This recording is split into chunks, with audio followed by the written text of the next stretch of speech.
Hi friends, welcome to Somo competitive guidance. Constable సంబంధించినటువంటి భర్తీ ప్రక్రియ అప్డేట్తో పాటుగానే మీరు చూసుకున్నట్లయితే కనుక మనకి టీఎస్పీఎస్సీకి సంబంధించినటువంటి యూపీఎస్సీ చైర్మన్ తోటి సీఎం గారు రేవంత్ రెడ్డి గారు భేటీ అవ్వడం జరుగుతుంది. ఇటువంటి అప్డేట్స్ తోటి ఈ వీడియో అనేటువంటిది మేము ముందు తీసుకురావడం జరిగింది.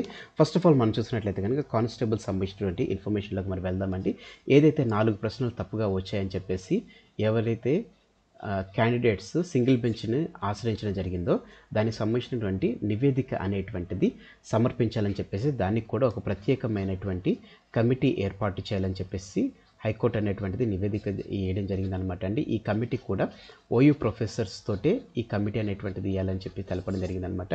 ఈ ఓయూ ప్రొఫెసర్స్ ఆ క్వశ్చన్స్ అనేటువంటిది వారు పూర్తిగా వాటిపై అధ్యయనం చేసిన తర్వాత ఈ 13 ప్రశ్నలను పరిశీలించి నిర్ణయం వెలువరించాలని చెప్పేసి హైకోర్టు అనేటువంటిది వారికి ఆదేశాలు జారీ చేయడం జరిగింది. అయితే వీటి మీద మార్క్స్ అనేటువంటిది ప్రముఖంగా 4 ప్రశ్నలకు సంబంధించినటువంటి మార్క్స్ అనేటువంటిది కలపాల్సినటువంటి అవసరం లేదనేటువంటి వివరణ కూడా హైకోర్టు అనేటువంటిది వేయడం జరిగిందనమాట అండి. అయితే ఎవరైతే ఈ కానిస్టేబుల్ సంబంధించినటువంటి ప్రక్రియ, అదే రకంగా ఈ సింగిల్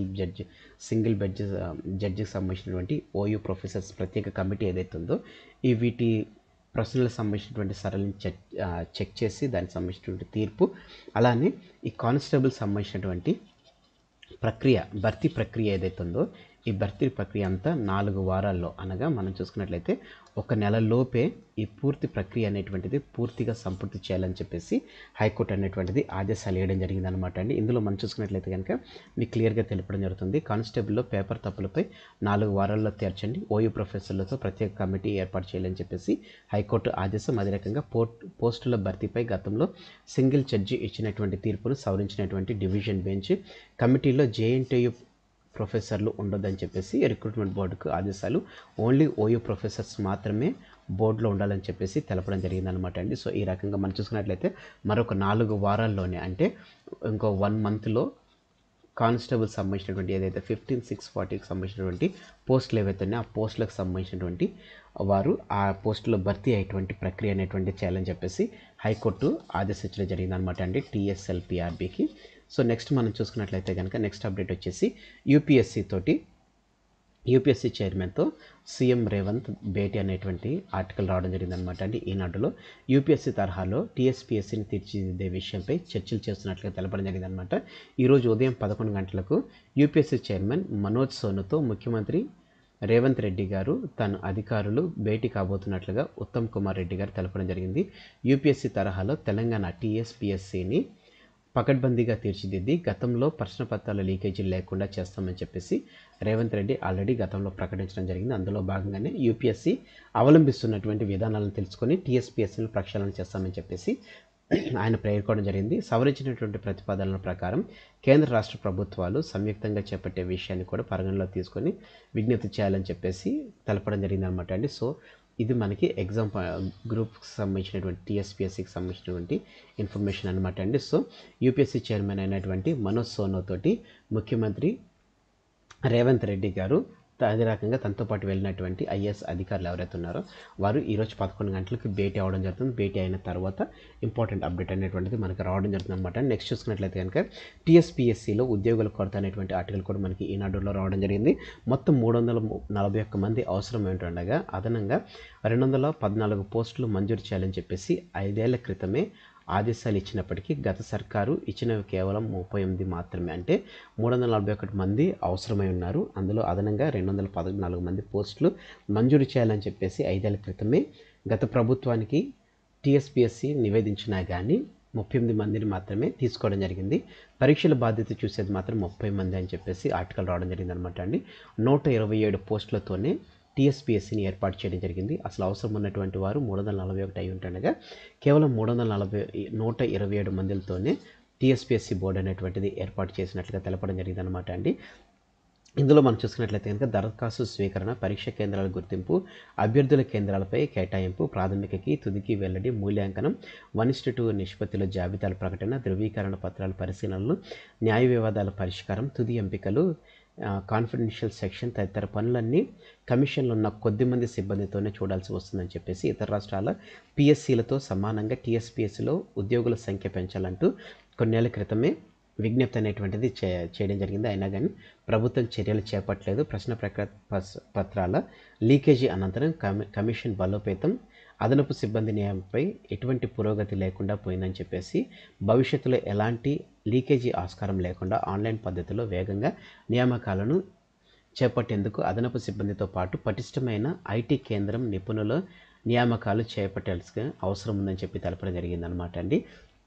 అదే రకంగా కేరళలో జరుగుతున్నటువంటి ఏదైతే ప్రక్రియ ఏదైతే ఉందో ఆ ప్రక్రియను పోలుస్తూ టీఎస్పీఎస్సీని కూడా సేమ్ కేఎస్పీఎస్సీ లాగానే చేయాలని చెప్పేసి కూడా తెలపడం జరిగిందనమాట అండి. సో ఈ రకంగా మనం చూసుకున్నట్లయితే కనుక టీఎస్పీఎస్సీలో ఉద్యోగాలు అవసరం ఉన్నటువంటి ఉద్యోగాల కంటే తక్కువ మంది ఉద్యోగాలతోనే టీఎస్పీఎస్సీ అనేటువంటిది నిర్వహించారు ఇప్పటి వరకు అని చెప్పేసి మనకి ఈనాడులో ఆర్టికల్ అనేటువంటిది రావడం జరిగిందనమాట అండి. అలానే మనం చూసుకున్నట్లయితే కనుక వీఆర్ఏలకు గుడ్ న్యూస్ అనమాట అండి. వీఆర్ఏలకు ఎంప్లాయీ ఐడీస్ అనేటువంటిది జారీ చేసినట్లుగా తెలపడం జరిగింది. ఒక్క రోజులోని 8 మండలాలకు సిబ్బందికి కేటాయింపు చేయడం జరిగిందనమాట అండి. మిగతా వారికి 2 రోజుల్లో పూర్తి చేస్తున్నట్లుగా తెలపడం జరిగిందనమాట అండి. వివిధ ప్రభుత్వ శాఖల్లో సర్దుబాటు అయినటువంటి గ్రామ రెవెన్యూ సహాయకులకు ఎంప్లాయ్మెంట్ ఐడి కేటాయింపులు కరీంనగర్ జిల్లాలో చకచక కొనసాగుతుంది. ఉన్నతాధికారుల నుంచి ఉత్తర్వులు వెలువడమే తరువాయి వీఆర్ఏలకు ప్రస్తుతం తాము విధులు నిర్వహిస్తున్న శాఖల ద్వారా జిల్లా కోశాగార కార్యాలయానికి దరఖాస్తులు చేసుకోవడం ప్రారంభించడం జరిగింది. వారి వివరాలు ఎప్పటికప్పుడు పరిశీలిస్తూ సబ్ ట్రెజరీ కార్యాలయంను పంపేందుకు సన్నాహాలు చేయడం జరిగింది. జీవో నెంబర్ 81 అదే రకంగా 85కు అనుగుణంగా జిల్లాలో వీఆర్ఏలు ఇతర శాఖలో సూపర్ న్యూమరీ పోస్టుల ద్వారా గతేడాది జూలై 24న సర్దుబాటు అవడం జరిగింది. వారి విద్యార్హతలను బట్టి గ్రేడ్ 1 సర్వీసెస్, రికార్డ్ అసిస్టెంట్స్ అదే రకంగా జూనియర్ అసిస్టెంట్లుగా విధులు నిర్వహించడం జరుగుతుంది. అయితే రెవెన్యూ శాఖలో కొంతమంది ఆఫీస్ సబార్డినేట్ల కోర్టుకు ఎక్కడంతో వీరికి ఎంప్లాయ్మెంట్ ఐవిడీలు అనేటువంటిది ఇవ్వలేకపోయారు. గత నవంబర్లో కోర్టు అనేటువంటిది కేసు అనేటువంటిది కొట్టివేయడం జరిగింది. శాసనసభ ఎన్నికల నేపథ్యంలో అప్పటికే ఎన్నికల కోడ్ కొనసాగుతుండటంతో ఏమీ చేయలేని పరిస్థితి నెలకొంది. 4 రోజుల క్రితం నుంచి వీఆర్ఏ ట్రెజరీలకు వేతనాల చెల్లించాలని చెప్పేసి ఆదేశాలు రావడంతో గత కొద్ది నెలలుగా పెండింగ్ ఉన్నటువంటి ఫైల్పై ప్రభుత్వం గ్రీన్ సిగ్నల్ ఇవ్వడం జరిగింది. అదే రకంగా వారికి ఐడీస్ అనేటువంటిది కూడా ఇస్తున్నట్లుగా ఈ ఆర్టికల్ అనేటువంటి తెలపడం జరిగింది అనమాట అండి. ప్రాముఖ్యంగా మనం చూసుకున్నట్లయితే కనుక ఈ నెల 29న ఎమ్మెల్సీ ఉప ఎన్నికలు అనేటువంటిది ఏర్పాటు చేస్తున్నట్లుగా నోటిఫికేషన్ అనేటువంటిది రావడం జరిగింది. 2 ఎమ్మెల్యే కోటా స్థానాలకు 11న నోటిఫికేషన్ విడుదల చేస్తున్నారు. అంటే మరొక 5 రోజుల్లో మనకి నోటిఫికేషన్ అనేటువంటిది విడుదల చేస్తారనమాట అండి. 10 కాబట్టి 11 రోజులు మనకి నోటిఫికేషన్ అనేటువంటిది విడుదల చేస్తారు. షెడ్యూల్ రిలీజ్ చేసిన సిఈసి అని చెప్పేసి రావడం జరిగింది.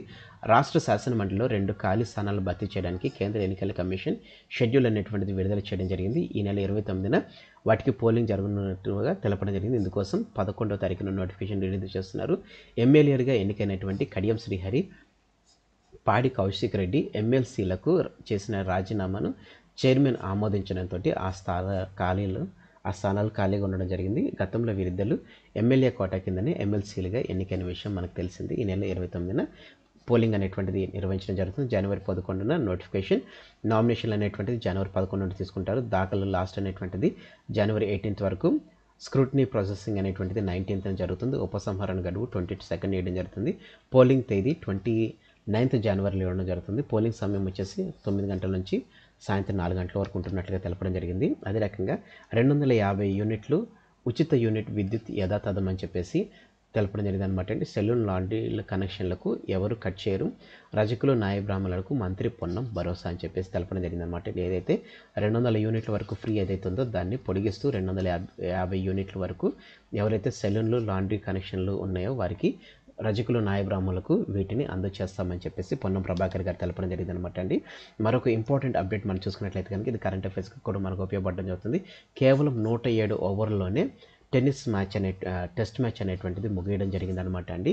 ఈ టెస్ట్ మ్యాచ్ చూసుకున్నట్లయితే కనుక అతి తక్కువ ఓవర్లో ముగిసినటువంటి టెస్ట్గా రికార్డ్ అనేటువంటిది ఘనత సాధించడం జరిగింది. 2వ టెస్ట్లో భారత్ చారిత్రాత్మక విజయం, జస్ప్రీత్ బుమ్రా 6 వికెట్స్ తీసుకోవడం జరిగింది. 5 సెషన్లోనే కేఎల్ ఖతం అని చెప్పేసి రావడం జరిగింది అనమాట అండి.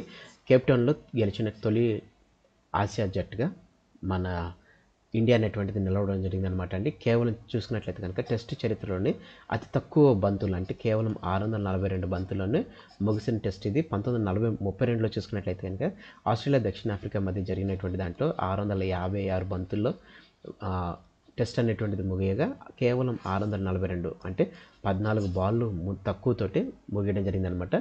కేప్టౌన్లో దక్షిణాఫ్రికాపై ఆసియా జట్టు టెస్టు విజయం సాధించడం ఇదే తొలిసారి. అదే రకంగా దక్షిణ ఆఫ్రికాలో రెండో ఇన్నింగ్స్లో బ్యాటింగ్ చేసిన మ్యాచ్లో భారత్ నెగ్గడం కూడా ఇదే తొలిసారిగా తెలపడం జరిగిందనమాట అండి.